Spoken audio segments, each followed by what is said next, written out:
नमस्ते बच्चों, मैं इंदिरा बालेचा आज आपके लिए लेकर आई हूँ राजस्थान माध्यमिक शिक्षा बोर्ड की पुस्तक क्षितिज का पाठ आखिरी चट्टान, जो कि एक यात्रा वृतांत है और इसे लिखा है मोहन राकेश जी ने। पहले मैं आपको कवि का जीवन परिचय देना चाहूंगी। अगर आपने मेरे चैनल को सब्सक्राइब नहीं किया है तो सब्सक्राइब कर दीजिए ताकि नए अपडेट्स आपको शीघ्र मिल सके। लेखक का परिचय कुछ इस प्रकार है। लेखक मोहन राकेश का जन्म 8 जनवरी 1925 को अमृतसर में हुआ था। इन्होंने हिंदी में और इंग्लिश में एमए किया। जीविकोपार्जन के लिए काफी समय तक अध्यापन कार्य किया और फिर इन्होंने प्रसिद्ध पत्रिका सारिका के लिए कहानियां लिखी। इनके नाटक आषाढ़ का एक दिन एवं आधे अधूरे, इसके लिए इन्हें 1968 में संगीत नाटक अकादमी ने सम्मानित किया। 3 दिसंबर 1972 को नई दिल्ली में इनका असमय निधन हो गया। इनके कुछ प्रमुख उपन्यास हैं, नाटक है, कहानी संग्रह है और निबंध भी है। साथ साथ उनका एक भ्रमण वृतांत भी है जिसका नाम है आखिरी चट्टान तक। यह पाठ भी आखिरी चट्टान एक रोचक यात्रा का संस्मरण है।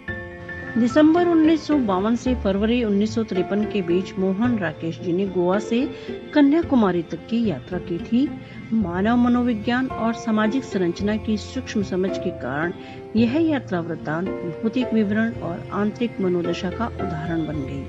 इसकी भाषा इतनी पारदर्शी है कि लेखक के अनुभव पाठक के अनुभव में रूपांतरित होने लगते हैं। ऐसा लगता है कि पाठक स्वयं ही ये यात्रा कर रहा है। कन्याकुमारी के सूर्यास्त एवं सूर्योदय का अत्यंत सूक्ष्म अंकन इस पाठ की अनुपम विशेषता है और लेखक ने कलम से इस प्रकृति का इतना सुंदर चित्रांकन किया है। तो आइए पढ़ते हैं मोहन राकेश जी का यात्रा वृतांत आखिरी चट्टान। कन्याकुमारी सुनहले सूर्योदय और सूर्यास्त की भूमि, जहां लोग सूर्योदय और सूर्यास्त देखने के लिए जाते हैं। कैप होटल के आगे बने एक बाथ टैंक के बाईं तरफ समुद्र के अंदर से उभरी शाह चट्टानों में से एक पर खड़ा होकर मैं देर तक भारत के स्थल भाग की आखिरी चट्टान को देखता रहा। स्याह चट्टान यानी काली चट्टानें। पृष्ठभूमि में कन्याकुमारी के मंदिर की लाल और सफेद लकीरें चमक रही थी। अरब सागर, हिंद महासागर और बंगाल की खाड़ी, इन तीनों के संगम स्थल सी वह चट्टान जिस पर कभी स्वामी विवेकानंद ने समाधि लगाई थी, हर तरफ से पानी की मार सहती हुई स्वयं भी समाधि स्थित सी लग रही थी। चट्टान बिल्कुल स्थिर थी, ऐसा लग रहा था कि उसने समाधि ले रखी है। हिंद महासागर की ऊंची ऊंची लहरें मेरे आसपास की स्याह चट्टानों से टकरा रही थी। बल खाती लहरें रास्ते की नुकीली चट्टानों से कटती हुई आती थी और चूरा बूंदों की जालियां बन जाती थी। छोटी छोटी बूंदों की जालियां बन जाती थी। मैं देख रहा था और अपनी पूरी चेतना से महसूस कर रहा था शक्ति का विस्तार और विस्तार की शक्ति। तीनों तरफ से क्षितिज तक पानी ही पानी था। क्षितिज कहते हैं वह स्थान जहां हमें पृथ्वी और आसमान मिलते हुए दूर दूर से दिखाई देते हैं। ऐसा लगता है जैसे वहां आसमान जो धरती को छू रहा है, मिल रहा है। वहां तक दूर दूर तक पानी ही पानी था। फिर भी सामने का क्षितिज हिंद महासागर का अपेक्षा अधिक दूर और अधिक गहरा जान पड़ रहा था। लगता था कि उस और दूसरा छोर है ही नहीं, क्योंकि दूसरी तरफ तो क्षितिज दिखाई दे रहा था। तीनों ओर के क्षितिज को आंखों में समेटता मैं कुछ देर भूला रहा कि मैं हूँ एक जीवित व्यक्ति, दूर से आया यात्री या एक दर्शक। उस दृश्य के बीच में जैसे दृश्य का एक हिस्सा बनकर खड़ा रहा और बड़ी बड़ी चट्टानों के बीच एक छोटी सी चट्टान जब अपना होश हुआ तो देखा कि मेरी चट्टान भी तब तक बढ़ते पानी में काफी घिर गई है। समुद्र की लहरें तेजी से आ रही थी, तो लेखक जिस चट्टान पर खड़ा था तो उस चट्टान को भी वो पानी से घिर रही थी। मेरा पूरा शरीर सिहर गया, कांप गया। मैंने एक नजर फिर सामने के उमड़ते विस्तार पर डाली और पास की एक सुरक्षित चट्टान पर कूदकर दूसरी चट्टानों के ऊपर से होता हुआ मैं किनारे पर पहुंच गया। पश्चिमी क्षितिज में सूर्य धीरे धीरे नीचे जा रहा था। मैं सूर्यास्त की दिशा में चलने लगा। दूर पश्चिमी तट रेखा के एक मोड़ से पीली रेत का ऊंचा टीला नजर आ रहा था। सोचा उस टीले पर जाकर सूर्यास्त देखूंगा। लेखक वहां सूर्यास्त देखने जाना चाह रहे थे। यात्रियों की कितनी टोलियां उस दिशा में जा रही थी। मेरे आगे कुछ मिशनरी युवतियां मोक्ष की समस्या पर विचार करती हुई चल रही थी। मिशनरी क्रिश्चियन युवतियां। मैं उनके पीछे पीछे चलते लगा और चुपके से मोक्ष का कुछ रहस्य पाने की कोशिश करने लगा। यूं ही उनकी बातों से कहीं रहस्य में आकर्षण उनके युवा शरीरों में था और पीली रेत की पृष्ठभूमि में उनके लबादों के हिलते हुए स्याह सफेद रंग बहुत ही आकर्षक लग रहे थे। उन्होंने सफेद वस्त्र पहन रखे थे और वे मोक्ष पर बातें कर रही थी। तो मोक्ष का रहस्य तो बीच में ही रह गया और हम लोग सब टीले पर पहुंच गए। यह वह सैंड हिल थी जिसकी चर्चा में मैं वहां पहुंचने के बाद से ही सुन रहा था। सैंड हिल पर बहुत से लोग थे। 8-10 नवयुवतियां, 6-7 नवयुवक और 2-3 गांधी टोपी वाले व्यक्ति। वे शायद सूर्यास्त देख रहे थे। गवर्नमेंट गेस्ट हाउस के बैरे ने उन्हें सूर्यास्त के समय की कॉफी पिला दी। उन लोगों के वहां होने से सैंड हिल बहुत रंगीन हो उठी थी। कन्याकुमारी का सूर्यास्त देखने के लिए उन्होंने विशेष रुचि के साथ सुंदर रंगों का रेशम पहन रखा था। हवा समुद्र की तरह उस रेशम में भी लहरें पैदा कर रही थी। मिशनरी युवतियां यहाँ आकर थकी सी एक तरफ बैठ गईं और उस पूरे कैनवस में एक तरफ छिटके हुए कुछ बिंदुओं की तरह से। उनसे कुछ दूर एक रंगहीन बिंदु। मैं ज्यादा देर तक अपनी जगह स्थिर नहीं रह सका। सैंड हिल से सामने का पूरा विस्तार दिखाई दे रहा था और पर अरब सागर की तरफ एक और ऊंचा टीला था जो उधर के विस्तार को ओट में लिए हुए था। वो छिपा हुआ था। सूर्यास्त पूरे विस्तार की पृष्ठभूमि में देखा जा सके इसके लिए मैं कुछ देर सैंड हिल पर रुका और फिर उस टीले की तरफ चल दिया। किस टीले की तरफ? जो टीला सूर्यास्त को अपनी ओट में लिए हुए था और उससे ऊंचा था। तो लेखक उस टीले की तरफ चल दिए, पर रेत पर अपने अकेले कदमों को घसीटता हुआ वहां पहुंचा तो देखा उससे आगे उससे भी ऊंचा एक और टीला है। जल्दी जल्दी चलते हुए मैंने एक के बाद एक कई टीले पार कर लिए। टांगे थक रही थी पर मन थकने को तैयार नहीं था, क्योंकि सूर्यास्त जो देखना था। हर अगले टीले पर पहुंचने पर लगता था शायद अब एक टीला ही और है। उस पर पहुंचकर पश्चिमी क्षितिज का खुला विस्तार मुझे जरूर नजर आएगा।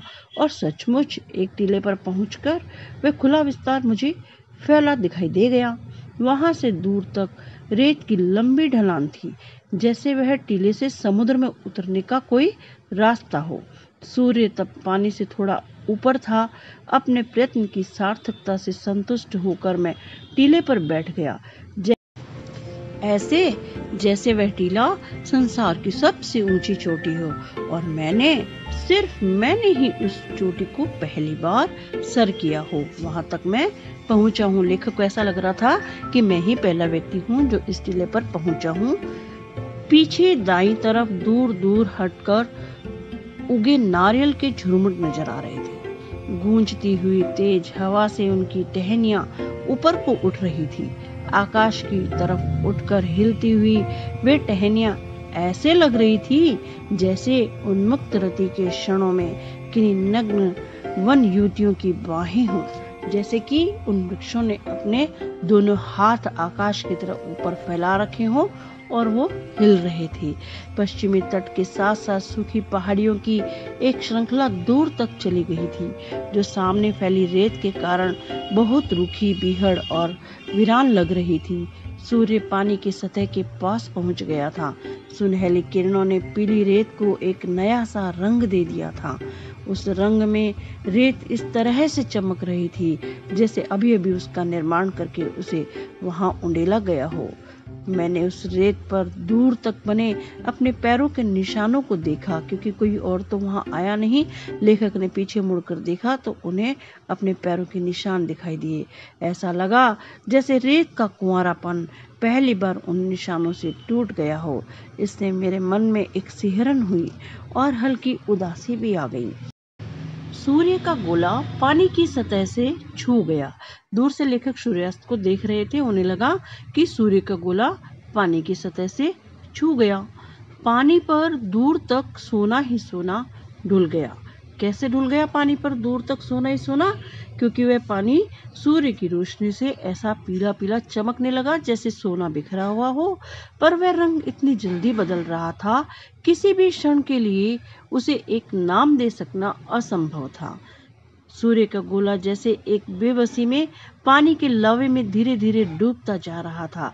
धीरे धीरे वह पूरा डूब गया और कुछ क्षण पहले जहाँ सोना बह रहा था वहां अब लहू बहता नजर आने लगा। कुछ और क्षण बीतने पर वह लहू भी धीरे धीरे बैंगनी हुआ, फिर बैंगनी से काला पड़ गया। अब जब सूर्यास्त हो रहा था तो पहले वो पानी पीला लगने लगा। जैसे जैसे सूर्यास्त और होता गया तो वह पानी खून के समान लगने लगा और फिर धीरे धीरे बैंगनी हुआ और फिर अंधेरा हो गया तो वह पानी काला पड़ गया। मैंने फिर एक बार मुड़कर दाईं तरफ पीछे देख लिया। नारियल की पेड़ों की टहनियाँ उसी तरह से हवा में ऊपर उठी थी। हवा उसी तरह से गूंज रही थी, पर पूरे दृश्य पट पर स्याही फैल गई थी। अंधेरा छा गया था। एक दूसरे से दूर खड़े झुरमुट स्याह पड़कर जैसे लगातार सिर धुन रहे थे और हाथ पर पटक रहे थे। मैं अपनी जगह से उठ खड़ा हुआ और अपनी मुट्ठियां भींचता, कभी खोलता, कभी उस तरफ और कभी समुद्र की तरफ देख रहा था। अचानक ख्याल आया कि अरे, मुझे वहां से लौटना भी तो है, वापस जाना है। इसी ख्याल से शरीर में कंपकपी भर गई, क्योंकि लेखक वहां अकेले थे और अंधेरा छा गया था। दूर सैंड हिल की तरफ देखा। वहां स्याही में डूबे कुछ धुंधले रंग हिलते नजर आ रहे थे। मैंने रंगों को पहचानने की कोशिश की, पर उतनी दूर से आकृतियों को अलग अलग पहचान सकना संभव नहीं था। मेरे और उन रंगों के बीच स्याह पड़ती रेत के टीले ही टीले थे। काले पड़ते रेत के टीले थे। मन में डर लगने लगा कि क्या अंधेरा होने से पहले मैं उन सब टीलों को पार करके जा सकूंगा। कुछ कदम उस तरफ बढ़ा, पर लगा कि नहीं, उस रास्ते से तो नहीं जाऊंगा, तो शायद रेत में ही भटकता रह जाऊंगा। और इसीलिए सोचा बेहतर है कि नीचे समुद्र तट पर ही उतर जाऊं। तट का रास्ता निश्चित रूप से कैप होटल के सामने मुझे ले जाएगा। निर्णय तुरंत करना था, क्योंकि लेट हो रही थी। इसलिए बिना सोचे मैं रेत पर बैठकर नीचे तट की तरफ फिसल गया। पर तट पर पहुंचकर फिर कुछ क्षण बढ़ते अंधेरे को मैं भूल गया। कारण था तट की रेत। यूं पहले भी समुद्र तट पर कई कई रंगों की रेत देखी थी। सुरमई, खाकी, पीली और लाल। सुरमई सुरमे जैसे रंग की, मगर जैसे रंग उस रेत में थे वैसे मैंने पहले कभी नहीं देखे थे। कितने ही अनाम रंग थे, एक एक इंच पर एक दूसरे से अलग। एक एक रंग कई कई रंगों की झलक लिए हुए थे। क्योंकि वो समय सूर्यास्त का समय था, इसलिए रंग अलग अलग रेत में दिखाई दे रहे थे। काली घटा और घनी लाल आंधी को मिलाकर रेत के आकार में ढाल देने से रंगों के जितनी तरह के अलग अलग सम्मिश्रण पाए जा सकते थे, वे सब मिश्रण वहां पर थे। और उनके अतिरिक्त भी बहुत से रंग थे। मैंने कई अलग अलग रंगों की रेत को हाथ में लेकर देखा और मसल कर नीचे गिर जाने दिया। जिन रंगों को हाथों से नहीं छू सका, उन्हें मैंने पैरों से मसल दिया। मन था किसी तरह हर रंग की थोड़ी थोड़ी रेत में अपने पास रख लूं, पर उसका कोई उपाय नहीं था। यह सोचकर फिर किसी दिन आऊंगा और उस रेत को बेरोक टोक बटोर लूंगा। मैं उदास मन से वहां से चल दिया। समुद्र में पानी बढ़ रहा था। तट की चौड़ाई धीरे धीरे कम होती जा रही थी। एक लहर मेरे पैरों को भिगो गई तो सहसा मुझे खतरे का एहसास हुआ। मैं जल्दी जल्दी चलने लगा। तट का सिर्फ 3-3, 4-4 फुट हिस्सा पानी से बाहर था। लग रहा था कि जल्दी ही पानी उसे भी अंदर ले लेगा। एक बार सोचा कि खड़ी रेत से होकर फिर से वापस ऊपर चला जाता हूँ, पर वह स्याह पड़ती रेत इस तरह दीवार की तरह उठी थी कि उस रास्ते पर ऊपर जाने की कोशिश करना ही बेकार था। मेरे मन में खतरा बढ़ता गया। मैं दौड़ने लगा। 2, 1 और लहरें मेरे पैरों के बीच आकर फिर लौट गई। मैंने जूता उतारकर हाथ में ले लिया।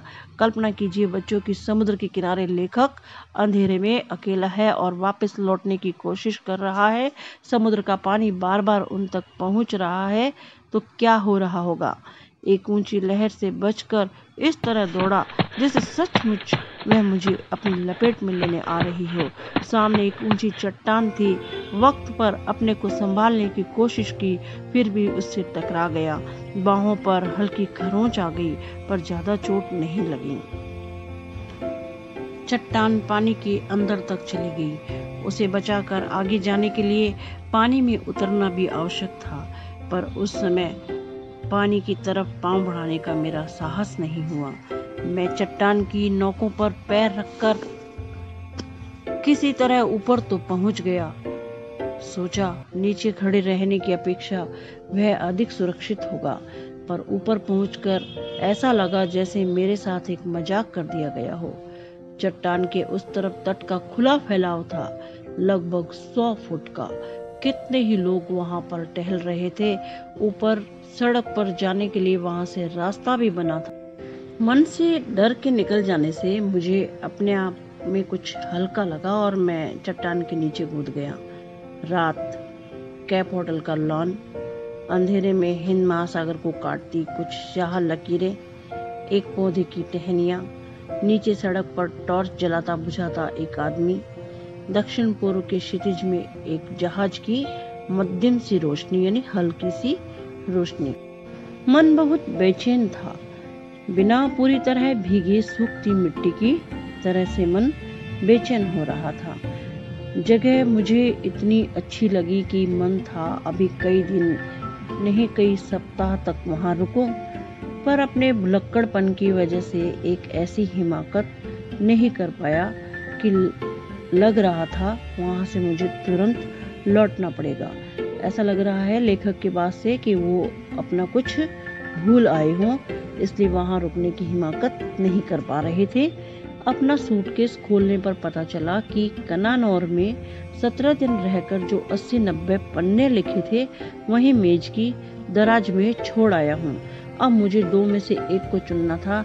एक तरफ तो कन्याकुमारी का सूर्यास्त, समुद्र तट और वहां की रेत, और दूसरी तरफ अपने हाथ से लिखे कागज जो शायद अब भी सेवाय होटल की एक दराज में बंद थे। मैं देर तक बैठा सामने देखता रहा, जैसे कि पौधे की टहनियों या उनके हाशिए में बंद महासागर के पानी से मुझे अपनी समस्या का हल मिल सकता है। कुछ देर में लेखक को एक गीत का स्वर सुनाई दिया। धीरे धीरे वो आवाज उनके पास आती गई। एक कॉन्वेंट की बस होटल के कंपाउंड में आकर रुकी। बस में बैठी लड़कियां अंग्रेजी में एक गीत गा रही थीं। एक सितारा संबोधित किया गया था। वो जो गीत गा रही थी उसमें उन्होंने समुद्र को सितारा संबोधित किया था। उस गीत को सुनते हुए और दूर जहाज की रोशनी के ऊपर एक चमकते सितारे को देखते हुए मन और उदास होने लगा। गहरी सांझ के सुरमई रंग में रंगी वह आवाज मन की गहराई के किसी कोमल रोए को हल्के हल्के सहला रही थी। लग रहा था कि उस रोए की जिद शायद मुझे वहां से नहीं जाने देगी, लेकिन उससे भी जिद्दी एक और रोया था, दिमाग के किसी कोने में अटका हुआ था। वहां से जाने वाली बसों का टाइम टेबल मुझे बता रहा था। गीत के स्वरों की प्रतिक्रिया में साथ साथ टाइम टेबल के हिंद से जुड़ते जा रहे थे। पहली बस 7:15, दूसरी 8:35 और तीसरी। थोड़ी ही देर में बस लौट गई। गीत के स्वर विलीन हो गए और मन में केवल हिंदसों की चरखी चलती रह गई। हिंदसों का अर्थ है अंक, यानी 1, 2, 3 को अरबी में हिंद से कहते हैं, कारण कि अंक योजना हिंद से ही शुरू हुई थी। ग्रेजुएट नवयुवक मुझे बता रहा था कि कन्याकुमारी की 8000 की आबादी में कम से कम 400-500 शिक्षित नवयुवक ऐसे हैं जो बेकार हैं। उनमें से 100 के लगभग ग्रेजुएट हैं। इनका मुख्य धंधा है नौकरियों के लिए अर्जी देना और बैठकर आपस में बहस करना। वे खुद वहां फोटो एल्बम बेच रहा था। दूसरे नवयुवक उसी तरह के छोटे छोटे काम कर रहे थे। हम लोग तो सीपियों का गुद्दा खाते हैं और दार्शनिक सिद्धांतों पर बहस करते रहते हैं। ऐसा वह नवयुवक कह रहा था। इस चट्टान से इतनी प्रेरणा हमें मिलती है। मुझे दिखाने के लिए उसने वहीं से एक सीपी ली, उसे तोड़ा और उसका गुदा मुंह में डाल लिया। पानी और आकाश में तरह तरह के रंग झिलमिलाकर छोटे छोटे दीपों की तरह समुद्र में बिखरी स्याह चट्टानों की चोट से सूर्य उदित हो रहा था और ये समय हो गया सूर्योदय का। घाट पर बहुत से लोग उगते सूर्य को अर्घ्य देने के लिए एकत्रित थे। घाट से थोड़ा हटकर गवर्नमेंट गेस्ट हाउस के बैरे सरकारी मेहमानों को सूर्योदय के समय की कॉफी पिला रहे थे। 2 स्थानीय नवयुवतियां उन्हें अपनी टोकरियों से शंख और मालाएं दिखला रही थी। वे लोग दोनों काम साथ साथ कर रहे थे, मालाओं का मोल तोल और अपने बाइनोक्युलर्स से सूर्य दर्शन। मेरा साथी अब मोहल्ले मोहल्ले के हिसाब से मुझे बेकारी के आंकड़े बता रहा था। बहुत से कंडल काक हमारे आसपास तैर रहे थे। समुद्री पक्षियों को कहते हैं कंडल काक। वहाँ की बेकारी की समस्या और सूर्योदय की विशेषता, इन दोनों से बेलाव। इन सब से बेखबर होकर कंडल काक आसपास तैर रहे थे। मेरे साथियों का कहना है कि लौटते हुए नाव को घाट की तरफ से घुमा कर लाएंगे। हालांकि मल्लाह उस तूफान में उधर जाने के हक में नहीं था। बहुत कहने पर मल्लाह किसी तरह से राजी हो गए और नाव को घाट की तरफ ले चले। नाविक को कहते हैं मल्लाह। नाव विवेकानंद चट्टान के ऊपर से घूमकर लहरों के थपेड़े खाती एक तरफ बढ़ने लगी और वह रास्ता सचमुच बहुत खतरनाक था। जिस रास्ते से हम लोग आए थे उससे भी कहीं ज्यादा खतरनाक रास्ता था। नाव इस तरह लहरों के ऊपर उठती थी, लगता था नीचे जाने पर जरूर उलट जाएगी। फिर भी हम सब घाट के बहुत करीब पहुंच गए। ग्रेजुएट नवयुवक घाट से आगे की चट्टान की तरफ इशारा करके कह रहा था कि यहाँ पर तो आत्महत्याएं बहुत होती है। अभी 2 महीने पहले ही एक लड़की ने उस चट्टान से कूदकर आत्महत्या कर ली थी। मैंने सरसरी तौर पर आश्चर्य प्रकट कर दिया। मेरा ध्यान उसकी बात में नहीं था। मैं आंखों से तय करने की कोशिश कर रहा था कि घाट और नाव के बीच अब रास्ता कितना है, फासला कितना है। एक लहर ने नाव को इस तरह धकेल दिया कि मुश्किलों से उलटते उलटती बच गई। अब 3-4 चट्टानों के बीच एक भंवर पड़ रहा था। नाव अचानक एक तरफ से एक भंवर में दाखिल हुई और दूसरी तरफ निकल गई। आपने पानी को गोल गोल घूमते देखा होगा। वो पानी का भंवर था, उसमें वो नाव चली गई और दूसरी तरफ से निकल गई। इससे पहले कि मल्लाह उसे संभाल पाते, फिर वह उसी तरह के भंवर में दाखिल हुई और फिर घूम गई। मुझे कुछ क्षणों के लिए भंवर और उसमें घूमती नाव के सिवा किसी और चीज की चेतना ही नहीं रही। चेतना हुई तब तक भंवर में 3-4 बार चक्कर खाकर वह नाव किसी तरह उससे बाहर निकल आई। यह अपने आप आई या मल्लाह की कोशिश थी, मुझे नहीं पता। मैं कुछ नहीं कह सकता। भंवर से कुछ दूर आ जाने पर ग्रेजुएट नवयुवक ने बताया कि हम उस चट्टान को लगभग छूकर आ गए हैं जिस पर से कूदकर उस नवयुवती ने कन्याकुमारी की साक्षी में आत्महत्या की थी। पर मैंने तब तक उस चट्टान की तरफ ध्यान से देखा ही नहीं था जब तक कि हम किनारे के पास नहीं पहुंच जाते। लेखक को तो किनारे पहुंचने की बहुत ज्यादा चिंता थी।